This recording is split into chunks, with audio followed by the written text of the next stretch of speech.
ते त्या पद्धतीनं करतील. पण अशा पद्धतीची तक्रार ही कुठंही विभागाकडे मी त्या ठिकाणी पदावर असताना तरी प्राप्त झाली नव्हती.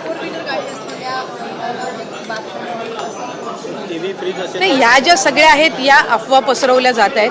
शेवटी कुठले निकष कशा पद्धतीनं लावले जातील, कशा पद्धतीनं बदलले जातील, कशा पद्धतीनं कुठली जर एखादी तक्रार आली तर त्या संदर्भातली कशी स्क्रुटिनी केली जाईल हा निर्णय शासनाचा आणि विभागाचा राहतो.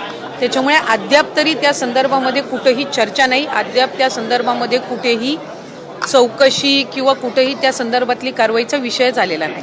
एका घरातल्या 2 बायकांनाच फक्त लाभ मिळू शकतो अशा संदर्भातला नियम, अशा संदर्भातला नियमही नाही आहे. आपण जर GR मध्ये बघितलं तर 2.5 लाखापेक्षा कमी उत्पन्न असणारे, रेशन कार्ड त्यांचं पिवळं किंवा केशरी किंवा उत्पन्नाचा दाखला असणारे, अशी सगळी स्क्रुटिनी होऊन आम्ही सुरुवातीपासून एक गोष्ट म्हणत आलो की 2.5 कोटीपर्यंत लाभार्थी हे मॅक्सिमम असू शकतात.